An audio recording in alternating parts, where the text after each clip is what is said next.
आइए हम सुने विज्ञान की अनकही कहानियाँ। आइए हम सुने विज्ञान की अनसुनी कहानियाँ। एक नई दुनिया की आवाज़ आपकी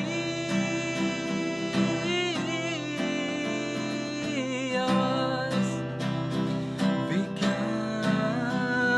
की आवाज़, की आवाज़। Celebrating Azadi Ka Amrit Mahotsav, we bring you a podcast series on STEM popularization, science, technology, engineering, mathematics and medicine, supported and catalyzed by the National Council for Science and Technology Communication, Government of India. This program is produced by Media for Community Foundation. Creative content and technical support is given by Apna Radio, Indian Institute of Mass Communication, New Delhi. एक नई दुनिया की आवाज़ आपकी आवाज़, विज्ञान की आवाज़, की आवाज़, की आवाज़।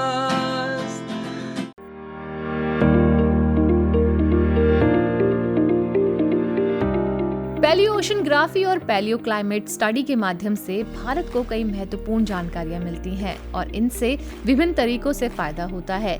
ये अध्ययन प्राचीन इतिहास और प्राकृतिक परिवर्तन को समझने में मदद करते हैं और ये जानने में मदद करते हैं कि हमारे देश के पास जैविक और जैवाणु संसाधनों का प्रबंधन कैसे किया जा सकता है। पैलियो ओशनग्राफी एक वैज्ञानिक तकनीक है जिसका उपयोग अभिजीवित जीवों की आदिकालिक जीवन शैली और पर्यावरण के अध्ययन के लिए किया जाता है। इसके माध्यम से जीवाणु, पोलिन और अन्य पुराने जीवों के अवशेषों का अध्ययन होता है जो कि धरती पर अनेक सालों से मौजूद थे। चलिए आज आपको सुनाई से जुड़ी कुछ कहानियाँ जिनमें पैलियो ओशनग्राफी और पैलियो क्लाइमेट स्टडी का महत्व दिखाया गया है। नीले नदी की कहानी। एक पैलियो क्लाइमेट स्टडी के दौरान नीले नदी के निकट स्थित जीवाश्मों का अध्ययन किया गया। इसके परिणाम स्वरूप वैज्ञानिकों को नादिर साक्षरता के संकेत मिले और प्राचीन काल में क्षेत्र में पानी उपलब्ध था जो कि अब बाढ़ के कारण नष्ट हो गया है। नांदेड़ की खोज।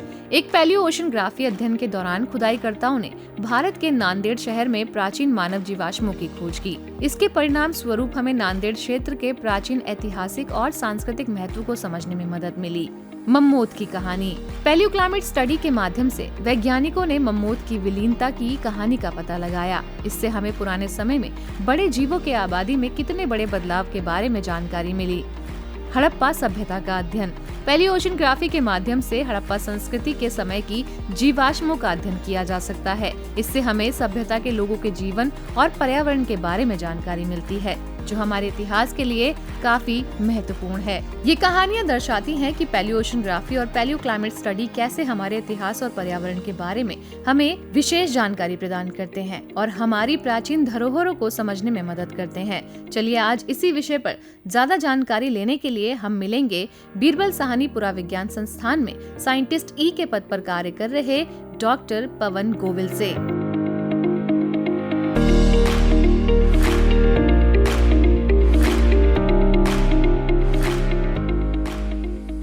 मेरा नाम पवन गोविल है और मैं BSIP में एज अ साइंटिस्ट ई की तरह काम कर रहा हूँ और मैंने ये इंस्टीट्यूट जो है जुलाई 2011 में ज्वाइन किया था। जो मेरा काम है यहाँ पर, मैं बेसिकली अपना जो काम कर रहा हूँ वो मेरा paleoceanography and paleoclimatic studies है from the ocean sediments and paleoclimatic studies from the Antarctic lake sediments.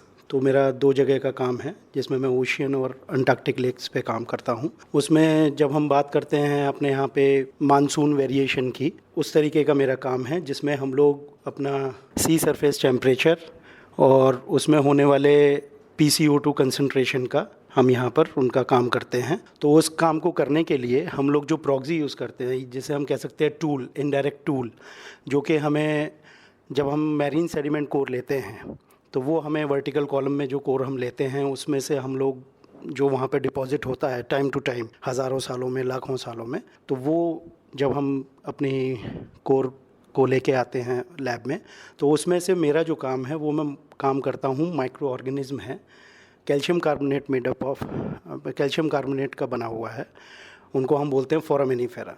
They are microscopic organism. तो जब वो मर जाते हैं, समुद्र की ऊपर की लेयर में ज़िंदा रहते हैं, फिर उसके बाद जो मरते हैं तो वो नीचे समुद्र की मिट्टी में बैठते हैं। तो उनको जब हम निकाल के लेके आते हैं तो मैं उस पे काम करता हूँ। और जब हम प्लैंक्टोनिक फोरामिनीफेरा पे काम करते हैं तो प्लैंक्टोनिक फोरामिनीफेरा जो है वो सरफेस ड्वेलर्स हैं।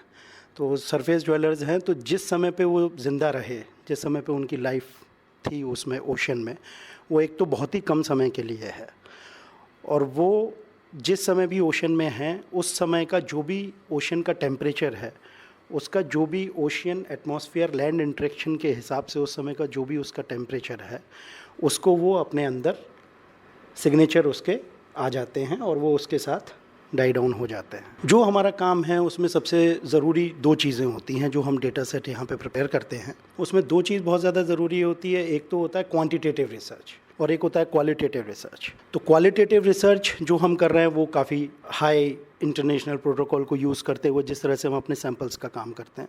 तो उसके बाद जब हम क्वांटिटेटिव रिसर्च करते हैं तो क्वांटिटेटिव रिसर्च में एक होता है कि हम उनको जो भी हम अपनी बात कर रहे हैं अपने पेपर्स के अंदर, वो हम उसको नंबर्स में दे पाएँ। जैसे मैं आपको अगर बोलना चाहूँ कि मैंने काम किया है कि पिछले 60,000 साल में ओशन का टेम्परेचर क्या रहा है, तो वो मेरे को उसकी एक साइक्लिसिटी बताता है और मुझे नंबर्स में बताता है। मैग्नीशियम कैल्शियम एक प्रॉक्सी यूज़ करके प्लैंक्टोनिक फोरामिनीफेरा पे, वो हमें उस नंबर्स में बताता है कि आज से 20,000 साल पहले जब ये ग्लेशियल कंडीशंस थी तो उस समय टेम्परेचर ओशन का कितना था, तो नंबर्स में बताता है। एक होता है क्वालिटेटिव जिसमें हम बोल सकते हैं कि ये हॉट और कोल्ड कंडीशंस रही हैं एनवायरनमेंट की, लेकिन जो हमारा काम है वो हमको ये भी बताता है कि हॉट और कोल्ड तो कितना, तो नंबर्स में हमको बताता है। एक वो चीज़ है।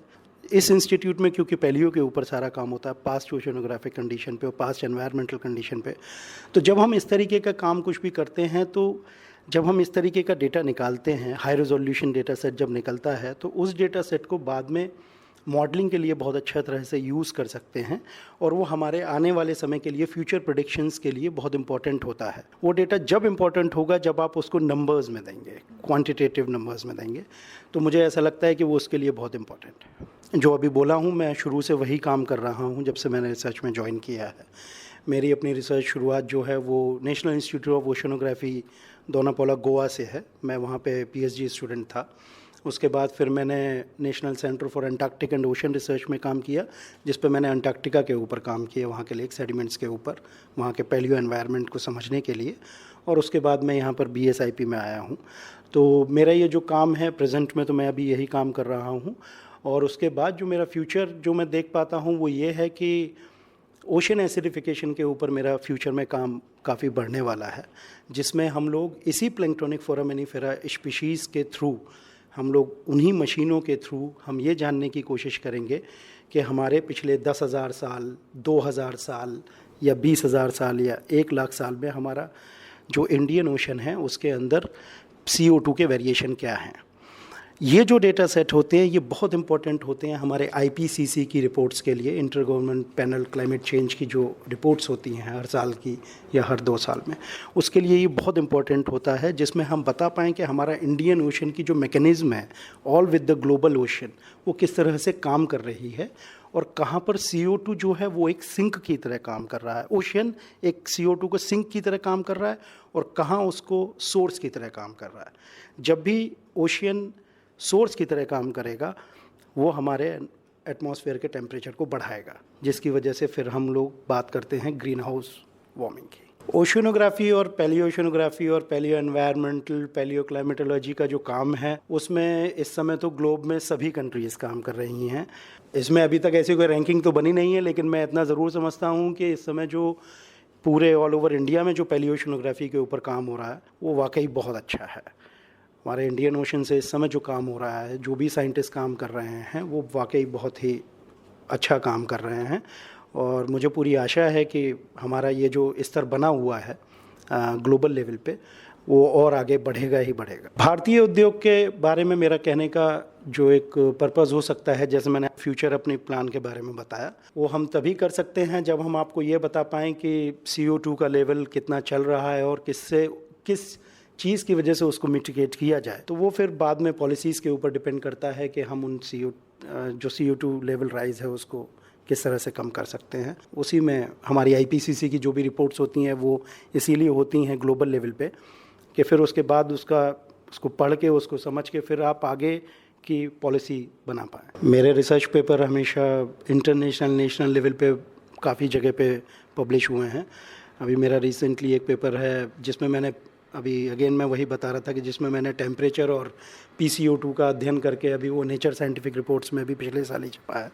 तो मेरे सारे पेपर ज़्यादातर इंटरनेशनल लेवल पे ही छपते हैं। भविष्य मैं उसी तरह से देखता हूँ कि ये जो फील्ड है और जैसे जैसे हम लोग ग्लोबल ग्रीन हाउस इफेक्ट की बात करते जा रहे हैं या ग्लोबल वार्मिंग की जो हम बात करते जा रहे हैं, तो उसमें अगर हम लोग यही क्वांटिटेटिव डेटा सेट्स को ज़्यादा यूज़ करेंगे, उस डेटा सेट को ज़्यादा तैयार कर पाएंगे जो भी हमें समुद्र से मिल रहा है, हमारा फ्यूचर वही है कि हम उसको इतना अच्छी तरह से तैयार कर पाएँ कि अगर उसके ऊपर मॉडलिंग की जाए तो वो हमें आगे फ्यूचर एनालॉग की तरह फ्यूचर प्रेडिक्शंस के लिए काफ़ी मदद करेगा। आप इसको बिल्कुल ऐसे समझिए कि पूरे साल में दिल्ली के अंदर जो टेम्परेचर है उसका कितना वेरिएशन होता है, 40 to 45 डिग्री सेंटीग्रेड, ठीक है। ओशन में वही वेरिएशन 4 डिग्री सेंटीग्रेड का है पूरे साल का, 4 से 5 डिग्री सेंटीग्रेड का, ठीक है।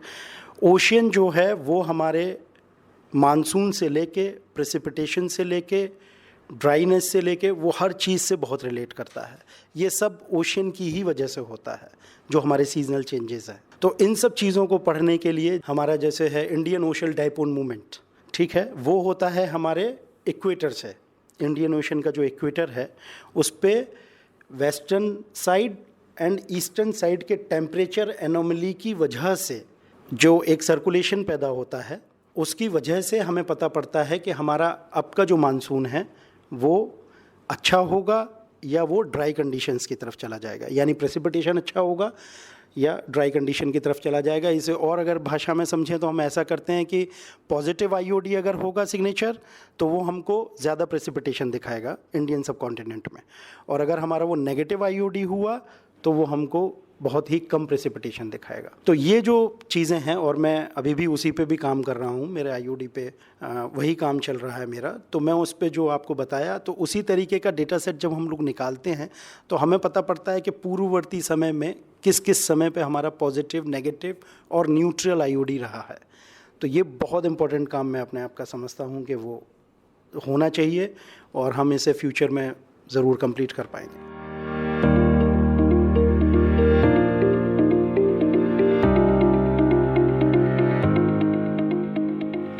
डॉक्टर पवन गोविल, आपका हमारे साथ जुड़ने के लिए बहुत बहुत धन्यवाद।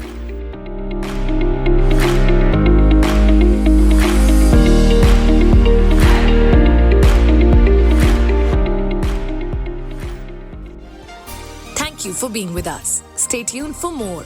You can also listen to these podcasts on Spotify, Apple, and Google.